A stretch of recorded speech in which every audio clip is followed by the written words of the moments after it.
सभी को गणेश चतुर्थी की ढेरों शुभकामनाएं। विघ्नहर्ता श्री गणेश जी की कृपा आप सभी पर सदैव बनी रहे। इसी मंगल कामना के साथ आज के इस वीडियो में मैं आप सभी को गणेश चतुर्थी पर गणेश जी की स्थापना और उनके पूजन की बहुत ही सरल और साधारण सी विधि बताऊंगी। तो दोस्तों, भाद्रपद मास के शुक्ल पक्ष की चतुर्थी तिथि के दिन गणेश जी की स्थापना की जाती है। कुछ लोग एक दिन के लिए स्थापना करते हैं, कुछ लोग 3 दिन, 5 दिन, 7 दिन या फिर 10 दिन के लिए भी गणेश जी की स्थापना करते हैं। तो चाहे आप जितने दिन के लिए भी स्थापना कर रहे हो, स्थापना की विधि और पूजा की विधि यही रहेगी। तो चलिए समय व्यर्थ ना करते हुए अब हम गणेश जी की स्थापना की और पूजा की विधि देख लेते हैं। तो देखिए, सबसे पहले तो आप अपने घर में एक पवित्र, साफ सुथरी और एक ऐसी जगह चुन ले जहां पर डिस्टरबेंस ना हो, क्योंकि गणेश जी जितने दिन के लिए भी स्थापित रहेंगे उन्हें हिलाया डुलाया नहीं जाएगा स्थापना के बाद। तो यहाँ पर चौकी के ऊपर हमने एक लाल वस्त्र बिछा लिया है और गणपति जी को हमने अलग से आसन दिया है। और इसके बाद देखिए, जो भी आप सजावट करना चाहे वो कर ले। अपने मन मुताबिक आप जैसे भी डेकोरेशन करना चाहें, लड़ियों से, फूलों से या साड़ी या दुपट्टे से, जैसी भी डेकोरेशन करना चाहें वैसी डेकोरेशन कर ले। अब इसके बाद हमें बिना टूटा चावल यानी अक्षत चाहिए होगा और अक्षतों का आसन देंगे हम गणपति जी को। तो देखिए, पूजन में कभी भी हमें टूटा हुआ चावल प्रयोग नहीं करना चाहिए। अब इसके साथ ही गणपति जी की हम एक मूर्ति ले लेंगे मिट्टी की। और देखिए, इको फ्रेंडली मूर्ति अगर आप लेते हैं तो बहुत अच्छा रहेगा। और इस प्रकार से देखिए, गणपति जी को अब हम स्थापित कर देंगे। और एक बार स्थापित करने के बाद हमें गणपति जी को बिल्कुल भी हिलाना डुलाना नहीं है विसर्जन तक। अब इसके बाद मंदिर के जो गणपति हैं आपके, जिनकी आप रोजाना पूजा करते हैं, उन्हें भी आप साथ में विराजमान कर ले। और देखिए, रिद्धि माता, सिद्धि माता को भी दोनों साइड हम गणपति जी के विराजमान कर लेंगे। और यहाँ पर मैंने सुपारी के रूप में रिद्धि और सिद्धि माता को विराजमान किया है। आप चाहें तो हल्दी की गांठ भी रख सकते हैं। अब इसके साथ ही कलश की स्थापना हम करेंगे। तो कलश को स्थापित करने के लिए सबसे पहले तो यहाँ पर अष्टदल कमल की आकृति बना लूंगी मैं। इस प्रकार से देखिए, चावल से आपको 9 ढेरियां बना लेनी है और बहुत ही आसान होता है। और अगर आप अष्टदल कमल ना बनाना चाहें तो सिंपल थोड़े से ऐसे चावल डालकर भी कलश को स्थापित कर सकते हैं। अष्टदल कमल अर्थात 8 दल होने चाहिए आकृति में। तो देखिए, गणेश चतुर्थी पर कलश स्थापना अनिवार्य होती है, तो कलश स्थापना आप जरूर करें। सबसे पहले आप एक तांबे का या पीतल का लोटा लेकर उसमें सबसे पहले गंगा जल डालें, फिर शुद्ध जल से कंठ तक उसे भर लें। इसके बाद हल्दी की गांठ, सिक्का, सुपारी, अक्षत और रोली, ये सभी सामग्री आप कलश के अंदर डाल लें। अब इसके बाद आपको पंच पल्लव लेने हैं। यहाँ आम के पत्ते लिए हैं मैंने। अगर आपको आम के पत्ते मिल जाए तो बहुत अच्छा रहेगा, और अगर ना मिले आपको आम के पत्ते तो आप अशोक के पत्ते भी प्रयोग कर सकते हैं। और उन्हें इस प्रकार से देखिए, चंदन और रोली से हम टीक लेंगे और कलश के अंदर इन्हें सजा लेंगे। तो अब यहाँ पर कलश के कंठ में मूली यानी कलावा भी हम बांध लेंगे। और अब यहाँ पर रोली या कुमकुम से हम सबसे जो शुभ चिन्ह होता है स्वास्तिक, उसे बना लेंगे। तो इस तरह से देखिए, छोटी छोटी चीजों का ध्यान हमें पूजन में अवश्य रखना चाहिए, क्योंकि जब हम बिना निर्देश के पूजन करते हैं तो अक्सर हमसे कोई ना कोई गलती हो जाती है। तो यहाँ पर अगर आप चाहें तो सुयोग्य ब्राह्मण को बुलाकर भी स्थापना करवा सकते हैं, अन्यथा इस तरह से देखकर भी आप स्थापना कर सकते हैं। अब इस प्रकार से देखिए, हमें एक जटा वाला पानी वाला नारियल चाहिए होगा। आप हिलाकर उसे देख ले, पानी होना चाहिए उसमें। अब इसके बाद इस प्रकार से हम कलावे को नारियल पर लपेट देंगे। यहाँ पर अगर आप चाहें तो नारियल पर लाल या पीला नया वस्त्र भी बांध सकते हैं। तो यहाँ पर मैंने इस प्रकार से नारियल पर कलावे को अच्छे प्रकार से लपेट दिया है। और अब इस प्रकार से देखिए, नारियल का जो मुख है वो मैं यहाँ पर ऊपर की ओर रख रही हूँ। देखिए, कई लोगों का मानना ऐसा होता है कि नारियल का मुख ऊपर नहीं रखते, लेकिन ऐसा किसी भी प्रकार का कोई शास्त्रोक्त प्रमाण नहीं है। आप नारियल का जो मुख है उसे ऊपर की ओर भी रख सकते हैं, और अपनी ओर भी नारियल का जो मुख है वो नीचे की ओर यानी कलश के अंदर नहीं होना चाहिए। अब इस प्रकार से देखिए, हमने कलश स्थापना कर ली है। बड़े गणपति जी, छोटे गणपति जी, रिद्धि सिद्धि माता सभी को विराजमान कर लिया है। अब एक शुद्ध देसी घी का दीपक प्रज्वलित करके हम रख लेंगे चौकी पर। और इसके बाद गंगा जल और फूल की सहायता से स्नान की भावना से सभी को छींटा दे देंगे। देखिए, यहाँ मिट्टी की मूर्तियां हैं तो आपको इसी प्रकार से छींटा देना होगा। अब स्नान के बाद वस्त्र की भावना से यहाँ पर गणपति जी को मैं इस प्रकार से पटका अर्पित कर दूंगी। और रिद्धि सिद्धि माता को, छोटे गणपति को, सभी को हम वस्त्र की भावना से कलावा अर्पित कर देंगे।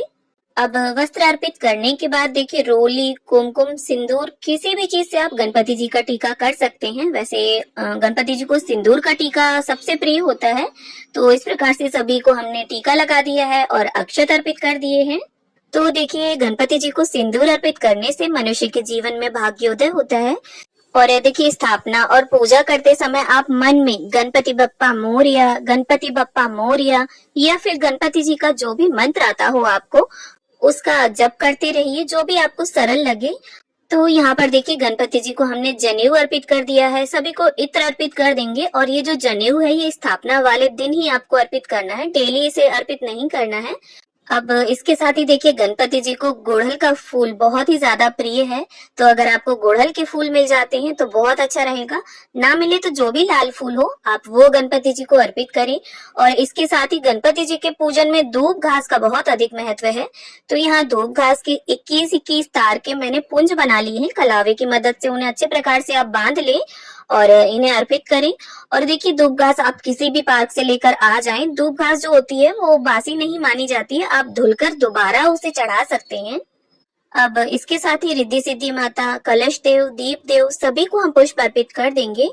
तो इसके साथ ही यहाँ पर देखिए गुड़ नारियल का भोग हमें गणपति जी को अर्पित करना है। इस प्रकार से देखिए जो गोला होता है उसे आप आधा कट कर लें और उसके अंदर गुड़ रख के और गणपति जी के समीप ही रख दें। और ये जितने दिन भी गणपति जी स्थापित रहेंगे उनके समीप रखा रहेगा।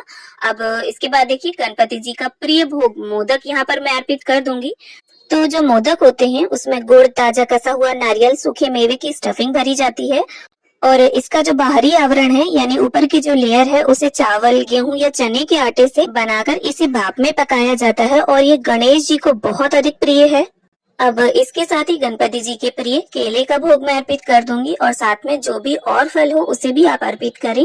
अब साथ में हम गणपति जी को पंचमेवे का भोग अर्पित कर देंगे।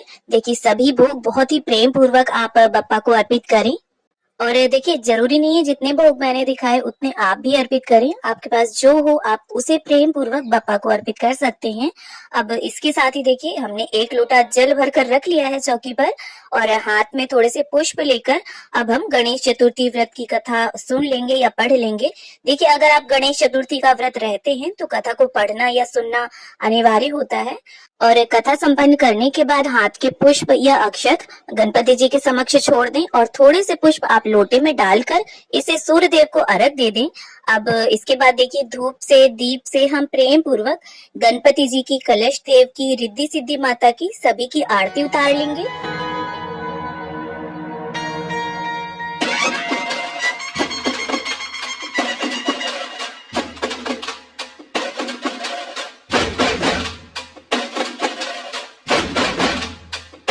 और इसके साथ ही अपनी इच्छा और सामर्थ्य के अनुसार आप कुछ दक्षिणा अवश्य निकाल कर रख दें यही समीप। और ये दक्षिणा या तो आप स्थापना वाले दिन रख सकते हैं या आप जिस दिन विसर्जन करें उस दिन भी इसे अर्पित कर सकते हैं।